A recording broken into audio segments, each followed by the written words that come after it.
నమస్కారం BDS news Telugu की सुस्वागतम।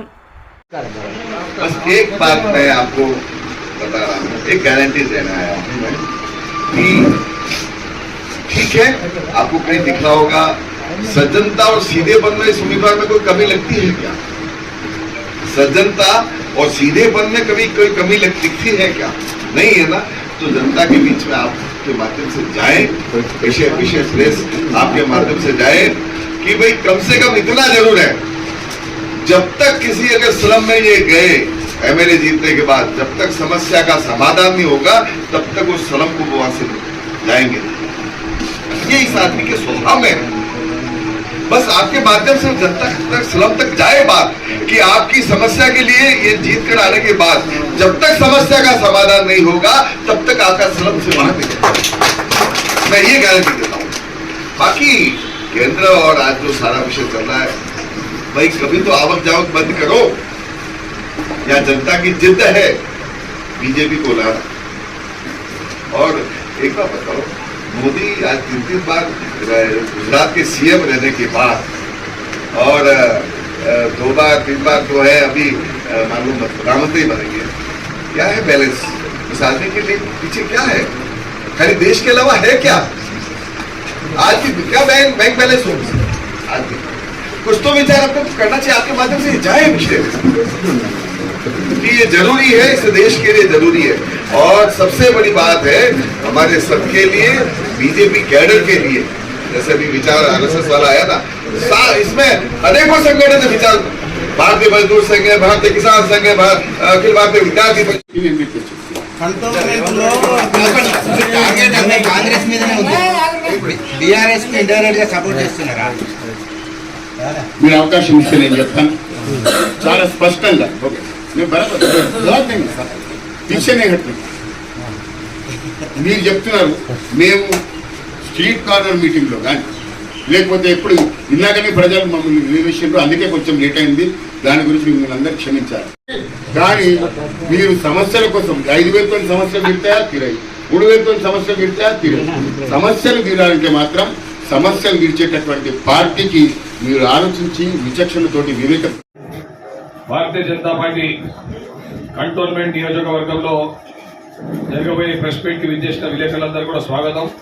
అదేవిధంగా మా ఎమ్మెల్యే అభ్యర్థి అయిన డాక్టర్ వంశతిలక్ గారికి, అదేవిధంగా రాజస్థాన్ ఎమ్మెల్యే శంకర్ సింగ్ రాజ్ పురోహిత్ గారికి, ఎవరైతే మా ఇన్ఛార్జ్ కింద వచ్చిందో, మరి ఇక్కడ పనిచేసిన మా కార్యకర్తలకు, డివిజన్ అధ్యక్షులకు, అన్ని పదాధికారులకు అందరూ కూడా నమస్కారం.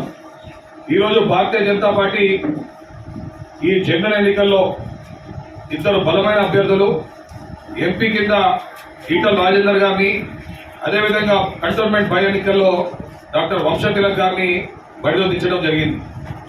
ఈరోజు భారతీయ జనతా పార్టీ గత 10 సంవత్సరాలుగా నరేంద్ర మోడీ గారు చేసే ఒక మంచి గవర్నమెంట్ ట్రాక్ రికార్డ్ బలం మీద ఈరోజు మేము మరి చాలా గొప్పగా, చాలా గర్వంగా మేము తప్పకుండా 2 సీట్లలో భారతీయ జనతా పార్టీ గెలుస్తుందని చెప్తున్నాం. ఈరోజు మీరు చూడండి, భారతదేశం ముఖ చిత్రం ఏ విధంగా మారిందో. మీరు ఏ సెగ్మెంట్ లో కానీ, ఏ సెక్టర్ లో కానీ చూడండి, ఎకనామిక్ గ్రోత్ లో చూడండి, లేకపోతే రోడ్వేస్ లో చూడండి, ఎయిర్లైన్స్ లో చూడండి, డిఫెన్స్ సెగ్మెంట్ లో చూడండి, అదే విధంగా ఎయిర్పోర్ట్స్ కానివ్వండి, హెల్త్ కానివ్వండి, ఏ సెక్టర్ లో చూసినా కూడా భారతదేశం 100% ట్రాన్స్ఫర్మేషన్ ఒక డిఫరెంట్ లెవెల్స్ కి ఈరోజు నరేంద్ర మోడీ గారు తీసుకెళ్ళారు. ప్రపంచ వ్యాప్తంగా నరేంద్ర మోడీ గారిని విశ్వగురు అని పిలుస్తున్నారు. మరి అసలు ఒక క్లీన్ ట్రాక్ రికార్డ్ ఉన్న గవర్నమెంట్ నుంచి, అసలు ఒక మంచి పార్టీ నుంచి మా 2 అభ్యర్థులు గెలుస్తారని పూర్తిగా చెప్తున్నాం. ఇకపోతే చాలా మంది అంటారు ఇవన్నీ నేషనల్ ఇష్యూస్, లోకల్ ఇష్యూస్ కి మీరు ఏం చేసినారు?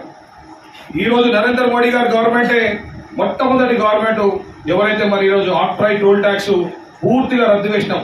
ఇది కంటోన్మెంట్ ప్రజలు, అదేవిధంగా చుట్టుపక్కల మున్సిపల్ ప్రజల దీర్ఘకాలిక ఒక కోరిక ఉండే కంటోన్మెంట్ లో ఆక్ట్రాయ్ టోల్ ట్యాక్స్ 2 కూడా తీసేయాలి, అబాలిష్ చేయాలని.